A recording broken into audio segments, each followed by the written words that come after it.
السلام علیکم، امید کرتا ہوں آپ سب خیریت سے ہوں گے۔ کچھ دن پہلے مجھے ایک کمنٹ آیا تھا، بہت ہی مزیدار تھا، اس لیے میں نے سوچا میں آپ کے ساتھ شیئر کروں۔ اگر جنات کی دنیا میں بھی نظام، پولیس، عدالتیں موجود ہیں تو پھر ظالم شیاطین اور عامل جنات انسانوں پر جادو کیوں کرتے ہیں؟ انہیں تباہ کیوں کرتے ہیں؟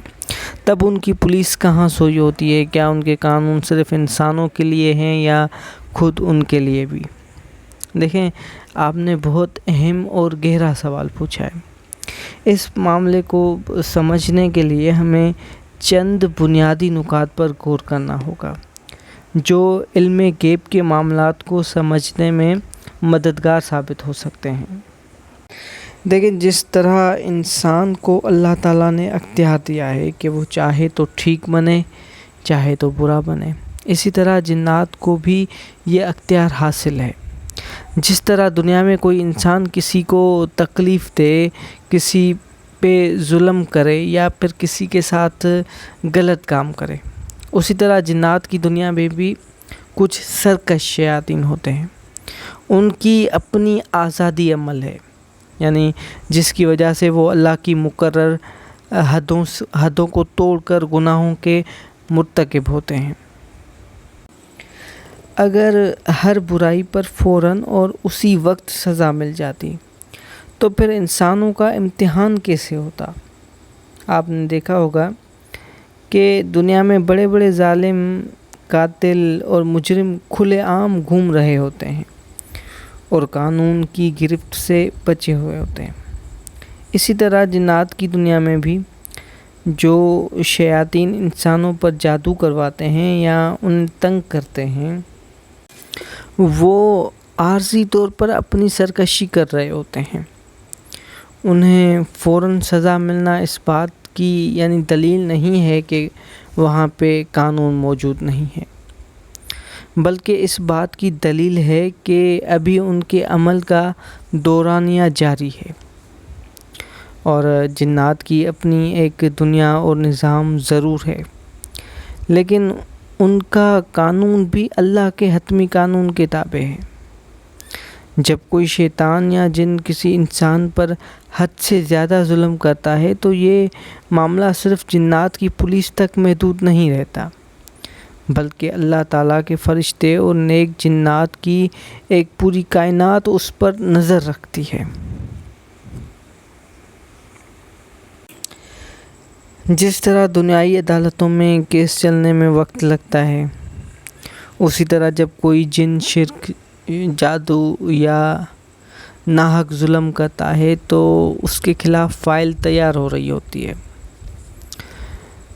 بہت سے واقعات ایسے ہوتے ہیں کہ ایسے عامل جنات کو بالآخر اپنے ہی قبیلے یا اللہ کے عذاب کی صورت میں بڑی عبرتناک سزائیں ملتی ہیں، لیکن یہ سزائیں اکثر انسانی نظروں سے اوجھل ہوتی ہیں۔ اور اللہ تعالیٰ نے انسانوں کو کمزور نہیں چھوڑا۔ قرآن مجید اور مسنون اذکار اسلحہ ہیں جس کے سامنے شیاطین بے بس ہو جاتے ہیں، یعنی اللہ تعالیٰ نے آپ کو اسلحہ دیا ہے جس سے وہ پھر آپ کو کچھ نہیں کر سکتے۔ جب کوئی انسان اللہ کی پناہ میں آتا ہے تو اس کے گرد ایک ایسی حفاظتی تہ بن جاتی ہے جسے توڑنا سرکش جنات کے لیے ناممکن ہو جاتا ہے۔ جنات کی پولیس تب حرکت میں نہیں آتی جب ہم صرف شکایت کریں، بلکہ تب حرکت میں آتی ہے جب ہم اللہ کے بتائے ہوئے طریقوں سے اپنے دفاع مضبوط کرتے رہیں۔ آپ کا یہ کہنا درست ہے کہ وہ ظلم کرتے ہیں، لیکن یہ مان لینا کہ قانون نہیں ہے یہ درست نہیں ہے۔ قانون موجود ہے، لیکن اس کی کارروائی کا طریقہ اور وقت انسانوں کی سمجھ سے بالاتر ہے۔ دنیا میں برائی کا ہونا اس بات کی علامت نہیں ہے کہ نظام نہیں ہے، بلکہ اس بات کی علامت ہے کہ یہ دنیا ایک امتحان گاہ ہے جہاں ہر کسی کو اپنے اعمال کا جواب بالآخر اللہ کی عدالت میں دینا ہے۔ جن لوگوں پر جادو کے اثرات ہوتے ہیں ان کے لیے اللہ کا ذکر اور قرآن کی تلاوت اور ان شیاطین کے لیے خود ایک بہت بڑی سزا اور رکاوٹ بن جاتی ہے۔ اور کیا آپ اس بارے میں مزید جاننا چاہتے ہیں کہ شیاطین کے اس عمل کو قرآن و سنت کی روشنی میں کیسے روکا جائے؟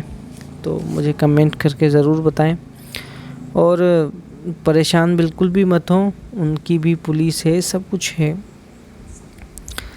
لیکن ظاہر ہے جس طرح سے یہاں دنیا میں، ہماری دنیا میں گند پھیلا ہوا ہے ہر جگہ، اور سب کچھ ہو رہا ہوتا ہے، لیکن پولیس کبھی وقت پر نہیں آتی، بلکہ وہ خفیہ طریقے سے کام چل رہے ہوتے ہیں۔ خیر، اللہ سب کی حفاظت کرے، اپنا بہت سارا خیال رکھیے گا۔ اللہ حافظ۔